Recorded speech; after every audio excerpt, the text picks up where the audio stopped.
Good morning, I am James Curtis, aka Porkchop Express, host and head writer at iHeartSequelsBlogspot.com. I say good morning as a reminder to myself and to you out there that I'm taping this very early before my workday gets started. I wanted to get one and done in before the 4th of July holiday. A short work day today, and honestly don't think I'm going to be getting in front of the camera for the next couple of days. But I wanted to do another video installment of a series that I had done in a written form prior to this. It'll be my first video installment of a feature called Sophomore Slump. I believe I've only done a couple of these. Much like defending sequels, sometimes defending the dreaded sophomore slump can be a chore. You know, a lot of this is all about personal preference. A lot of this is about what you as a viewer bring to the table, your history with a feature, your history with a series, your fanaticism. Again, film is about what you love, not what everybody else loves as far as I'm concerned. I mean, there's always those classics that everybody agrees upon, but deep down inside you have your classics, and that's what's important to you. I had a long-winded conversation with a friend of mine the other day about our favorite films and how they're our favorite films, and I'm not much of a Facebook person, but this guy is, and he went and started putting up his favorite films online and was just accosted by everybody in his friends list, lambasting him because of all these choices he had made, but he made it quite clear to them that these were his choices, not theirs, not popular consensus, his favorites. Likewise, I'm trying to talk about films that had some kind of an effect on me, films that I enjoyed for any number of reasons. And with this sophomore slump, I'm going to take us back, way back, to a time when I, as a viewer, was much more naive, not just because of my age, but because of technology. And what I did and didn't know was readily available to me, what I did and didn't read. 1986, I was 7 years old. All I really knew about for movies was what, you know, family and friends and had to say, and what some reviews I might have read, and usually it had to do with what was being advertised on television, what posters I saw at a theater, and especially what videotapes were sitting on the shelf at the local store, whatever local store I found myself at, because when I was growing up I bounced all over the place. I lived in many parts of the country, never with much consistency, with many different guardians, but that's a story for another time, maybe if we actually get to know each other a little bit better. But I'm 7 years old, and I go into countless video stores, and I'm usually judging a book by its cover. You pick up a film because of the cover art, poster art, whatever, and then you read a little bit more, and you kind of see what you think, whether or not it's, you know, it's worth rolling the dice. And I was one of those kids who spent all their time in video stores, bookstores, record stores, comic book stores. I spent all my time consuming because I really didn't have all that much else going for me. I was, in a way, a video store geek. I was part of that video store generation, even though I was much younger than, say, the average geek going in there. I started very early. I was a film geek from, like, the word go. That's all I wanted to do was watch movies and make movies. So I'm 7 years old in 1986, and I walk into what at the time I believe would have been a warehouse video / records. It was a big spot, not too far from where my grandparents lived, where I eventually settled down when I was like 12 years old. And I saw a tape on the shelf that caught my attention. It had a very wacky cover with two very wacky looking gentlemen that hinted at a certain amount of danger and goofiness all at once. I walked over, picked up the cover, and took a risk on the film and found something that, while it wasn't exactly the greatest film, it was an experience unlike anything I had had at that time. It was my first time with, at that time, a very big up-and-coming director who essentially found himself in the throes of a horrendous sophomore slump. Not just because of the critical consensus that had drubbed his second film, but because of the production nightmares that troubled the film and the long-winded production that went into making the film. I was 7 years old. I knew nothing of this. I didn't know anything. I pretty much went in cold. Like I said, I saw the cover art, picked up the film, and had a hell of an experience. The movie I'm talking about is one that even some of his fans, even some of his craziest fans, haven't seen. If they've heard of it, they've heard of it as a footnote in his career or in a book that I'm going to talk about. I'm talking about Sam Raimi's second film, CRIMEWAVE. Now, at 7 years old, I might have been a horror fan, but I hadn't seen Evil Dead yet. In 1986, there was no Evil Dead 2. I saw CRIMEWAVE cold, and I enjoyed the hell out of it. The work that Brian James, that Paul Smith, that everybody did in this film was hilarious. It also introduced me to Bruce Campbell in a role that was perfectly suited to his style. From what I eventually found out was going to be his calling card of the shallow cad character. It's hard to talk about this film without showing you some of it, and I really don't have the ability to do that. I don't know how to edit in clips. I'm doing this pretty rough and raw. But the movie is a bizarre blend of Three Stooges slapstick and violent comedy and gallows humor, and what I would eventually learn was the Sam Raimi style. A year later, when Evil Dead 2 came out in the theaters, I was lucky to catch Evil Dead 2 on a double bill, a very unusual double bill. There was a theater, it was like a $2 theater in Santa Fe Springs, California, that used to do double features. It was in a strip mall. And I went and saw Evil Dead 2 with Stuart Gordon's From Beyond. Definitely not something that an 8-year-old should have been taken to see, but whatever. No one was really paying attention. They would just take me to see whatever I wanted to see and leave me be.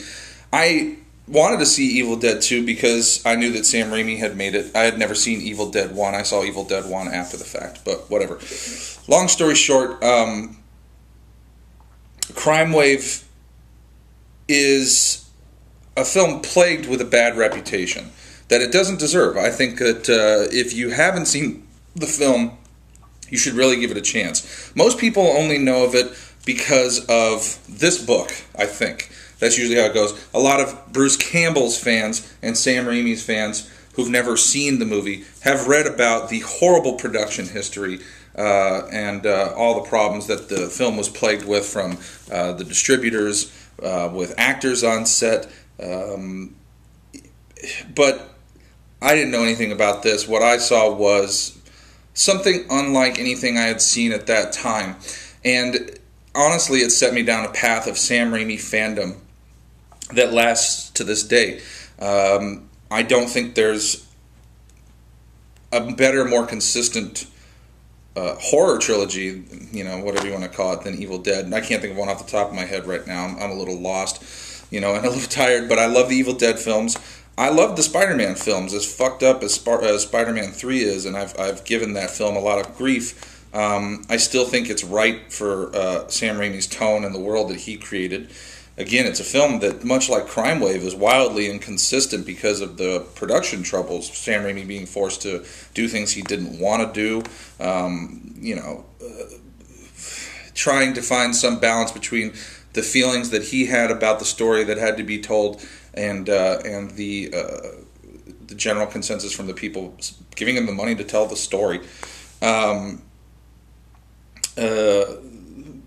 best way I can describe CRIMEWAVE is if you like,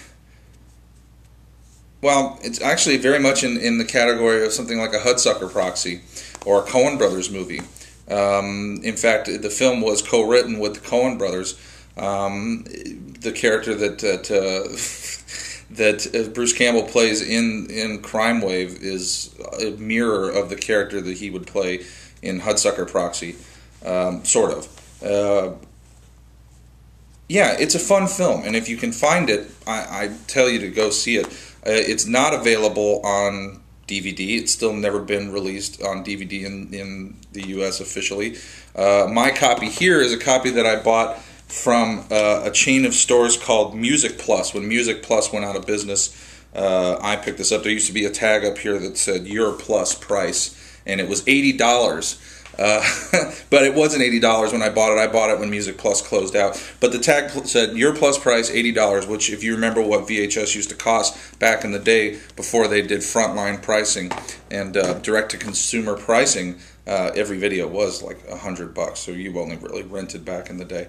And that's more or less what I want to talk about with my experience with CRIMEWAVE. What I kind of want to get to is CRIMEWAVE was experienced by me at a time when there was no internet. I didn't know anything at all about production troubles. It's kind of like if I had gone in and seen Heaven's Gate with no knowledge of what that film had been plagued by, both in the press and on set. And I will say that I actually think Heaven's Gate is a masterpiece, so take that for what you will. But it speaks to a time when I wish that it's nice that we have the internet. It's nice that we have all these avenues of discovery that people my age didn't have at that time. When I was 7-year-olds, 30-year-olds didn't have this much access to information. You waited for movie books and film guides and the average newspaper clipping or something to kind of inform you about films, or you just hunted, and that's what it was. Is you were a crate digger and you went pretty much solely on gut instincts, and it's something I feel is missing from this day and age, because at a certain point you can't help but feel inundated with everybody's opinion and everybody's notion about what makes a great movie.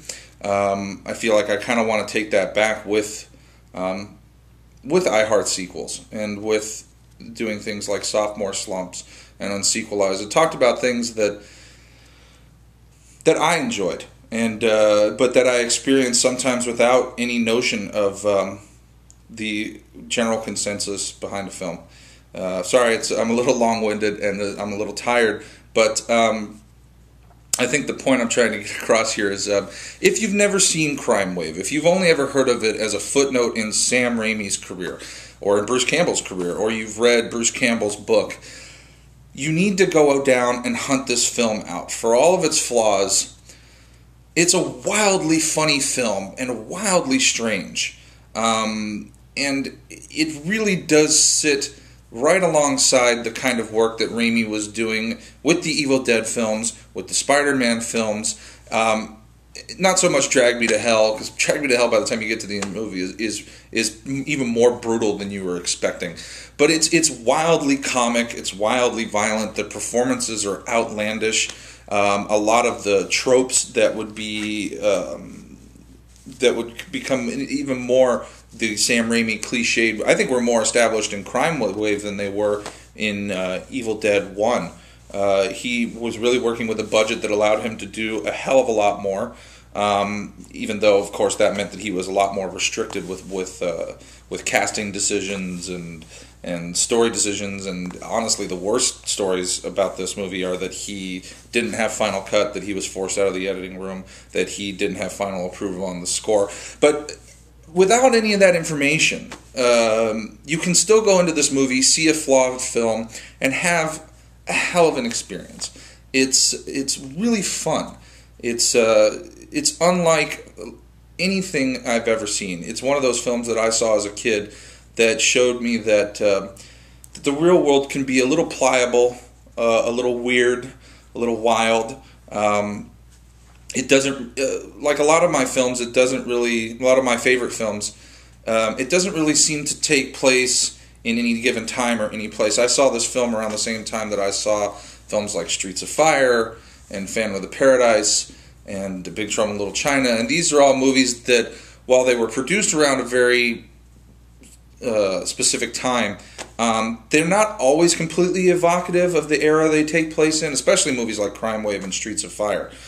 They seem to be taking place in this other world where all kind of 20th century timelines sort of intertwine and collapse upon themselves. It's again, it harkens back to something that I kind of want to see a little bit more of, which is wildly inventive storytelling, universe building, just fun. Just fun filmmaking. it's something I think we're seriously in need of. Maybe more than anything, we just need filmmaking to kind of now to take the piss out of such a dour sort of film climate. And I think I touched on this the last time I reviewed Speed Racer for Unsequelized. Speed Racer being an anomaly. You know, again, if you like films that are wildly stylized, wildly inventive, that don't take place in the real world, you'll like CRIMEWAVE. As much as, say, you probably liked Army of Darkness. But anyway, so this is episode 1 of Sophomore Slump for I Heart Sequels. I will be doing more of these. I can tell you right now, the next one I'm probably going to be doing is for a little film called Club Dread. Another movie that I really enjoyed, that coming on the heels of Broken Lizard's previous success from Super Troopers, I'm not surprised Club Dread has gotten the thrashing that it has. I'm also not surprised that I've discovered a world of Club Dread fans out there who really enjoy the film, enjoy it more than Super Troopers, which I kind of do, but we'll get into that later. But again, this is going to be an ongoing series where I'll be talking about sophomore slumps. I've written up, I believe the first one I ever wrote up was Kevin Smith's Mallrats, another movie that I had a very personal experience with. I saw that movie 3 times in the theater. It was one of those movies I kept dragging people to. That's the other thing, getting back to CRIMEWAVE and how we experience film. Sometimes it's just nice to go in blind, and we don't get that opportunity much anymore. And I'm not actually affording you that opportunity because I'm letting you know up front how I feel about CRIMEWAVE. But I think the idea I'm trying to get across is that whether it's CRIMEWAVE or Speed Racer or any film, sometimes it's nice to go in without any preconceived notions and just let those worlds kind of envelop you and see where they take you. Because it's a rare thing now to be taken to a place that's unlike any you've experienced in the real world. Unless you're watching animation, and even animation at times seems to be striving for a realism that doesn't feel necessary considering the kind of wonders you can create with animation. And that's where CRIMEWAVE comes in, because it's very much like a big bad cartoon. You know, growing up, you could see that Sam Raimi was in love with not just the Three Stooges, but the world of Tex Avery and Looney Tunes and stuff like that. He looks at the human world in a way that that those creators of animation looked at the animated world. He can do whatever he wants. It doesn't have to be real. It only can be as wild as his imagination allows it. So anyway, this is long-winded, and I'm tired, and I've got a hell of a work day to consider. So this is James Curtis, the Pork Chop Express, signing off. I will be back. I know I keep promising my first round table. It just keeps getting stalled because I can't pay people to come on board and do this with me. I can only interest them in the idea, and I can only get them to do it on their own time, and people are busy as hell. So I will be getting to a round table. I want to try again to talk about a lot of these things that that I want to talk about. I will get around to Aliens. I will get around to Spider-Man. I will get around to Batman. I will get around to all that stuff. I really want to get to Spider-Man. I have not seen The Amazing Spider-Man yet, but I'm dying to see it because I want to see what they've done to this story. I don't have a lot of faith in it. I don't have a lot of faith because of Mark Webb. I didn't like 500 Days of Summer. That's another topic. Anyway, I'm digressing. I will be back with more Unsequelized, with more Sophomore Slump. I will be doing round tables. I will be doing more reviews in general. So keep your eyes wide open. I will be back. See you soon.